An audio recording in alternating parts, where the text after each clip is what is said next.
আগামী জাতীয় নির্বাচনকে সামনে রেখে বাংলাদেশের রাজনীতিতে শুরু হয়েছে নতুন হিসেব-নিকেশ। ভোটারদের মনোভাব কোন দিকে যাচ্ছে, সেই প্রশ্নের উত্তর খুঁজতেই একের পর এক জরিপ সামনে আসছে। আর সর্বশেষ এক জরিপে উঠে আসা তথ্য রাজনৈতিক অঙ্গনে রীতিমতো আলোড়ন তুলেছে। জরিপ বলছে, আগামী নির্বাচনে আওয়ামী লীগের ৪৮.২% ভোটার বিএনপিকে ভোট দিতে পারবেন, আর ২৯.৯% ভোটার ঝুঁকতে পারেন জামায়াতে ইসলামীর দিকে।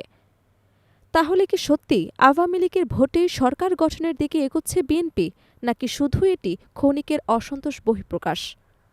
কমিউনিকেশন অ্যান্ড রিসার্চ ফাউন্ডেশন ও Bangladesh election and public opinion studies যৌথভাবে পরিচালিত এক জরিপে উঠে এসেছে এসব চমকপ্রদ তথ্য। জরিপের ফলাফল প্রকাশ করা হয় ৪ ফেব্রুয়ারি জাতীয় প্রেসক্লাবে আয়োজিত এক সংবাদ সম্মেলনে। সেখানে সিআরএফের কোঅর্ডিনেটর জাকারিয়া পলাশ বিস্তারিত তথ্য তুলে ধরেন। জরিপ অনুযায়ী আসন্ন নির্বাচনে ৬৭.৩% ভোটার দুর্নীতির বিষয়টিকে সবচেয়ে গুরুত্বপূর্ণ ইস্যু হিসেবে বিবেচনা করবেন। অর্থাৎ ভোটারদের বড় একটি অংশ দলীয় পরিচয়ের চেয়ে দুর্নীতির প্রশ্নে সিদ্ধান্ত নিতে প্রস্তুত। এই বাস্তবতায় প্রশ্ন উঠছে, দুর্নীতি বিরোধী অবস্থানই কি এবারের নির্বাচনের ভাগ্য নির্ধারণ করবে? আরও চমকপ্রদ তথ্য উঠে এসেছে দীর্ঘদিন ভোটের বাইরে থাকা ভোটারদের মতামত থেকে। জরিপে অংশ নেওয়া ভোটারদের মধ্যে যারা ২০০৮ সালের পর প্রথমবার ভোট দিতে যাচ্ছেন, তাদের মধ্যে ৩৭.৪% জানিয়েছেন তারা জামায়াতে ইসলামীকে ভোট দেবেন। অন্যদিকে ২৭% ভোটার বিএনপির পক্ষে ভোট দেওয়ার কথা বলেছেন, আর ১৭% ভোটার এনসিপিকে ভোট দেওয়ার আগ্রহ প্রকাশ করেছেন। এই পরিসংখ্যান নতুন ভোটারদের মধ্যে রাজনৈতিক ঝোঁকের দিকটি বা কীভাবে ইঙ্গিত করছে? তরুণ বা দীর্ঘদিন ভোট বঞ্চিত এই ভোটাররা কি মূলধারার রাজনীতির বাইরে নতুন কিছু খুঁজছেন? জরিপে অংশ নেওয়া ভোটারদের মধ্যে ৯০%-এরও বেশি জানিয়েছেন তারা এবারের নির্বাচনে ভোট দিতে চান। এটি নির্বাচনমুখী আগ্রহের একটি ইতিবাচক ইঙ্গিত হলেও ৮% ভোটার এখনও ভোট দেওয়ার বিষয়ে অনিশ্চিত বলে জানিয়েছেন। এই অনিশ্চিত ভোটাররাই কি শেষ পর্যন্ত নির্বাচনের ফল পাল্টে দিতে পারবে? জরিপের আরেকটি গুরুত্বপূর্ণ দিক হল আওয়ামী লীগের ভোট ব্যাংকে বিএনপির এগিয়ে থাকা।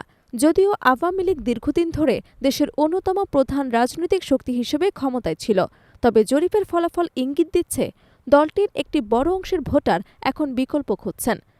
প্রশ্ন হল, এই ভোটাররা কি স্থায়ীভাবে দল বদলাচ্ছেন, নাকি এটি সাময়িক ক্ষোভের প্রতিফলন? সংবাদ সম্মেলনে জাকারিয়া পলাশ জানান, দেশের ৬৪ জেলার ১৮০টি সংসদীয় আসনে এই মতামত জরিপ পরিচালনা করা হয়েছে। এতে অংশ নিয়েছেন মোট ১,১৩৮ জন ভোটার। জরিপে আরও উঠে এসেছে, এবারের নির্বাচনে ভোট দেওয়ার ক্ষেত্রে মানুষ ও প্রার্থী দুটোকেই সমানভাবে গুরুত্ব দিচ্ছে।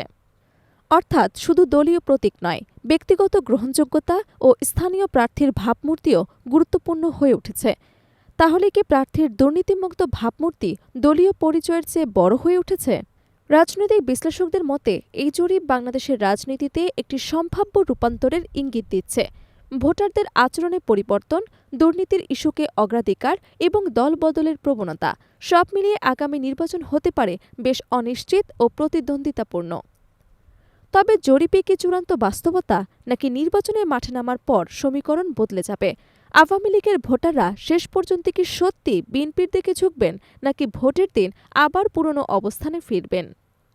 এই সব প্রশ্নের উত্তর মিলবে ভোটের দিনে। তবে একটি বিষয় নিশ্চিত, আগামী নির্বাচন আর ৫টা দিনের মতো নয়। ভোটারদের মনোভাব বদলাচ্ছে, আর সেই পরিবর্তনের দিকেই এখন তাকিয়ে পুরো দেশ।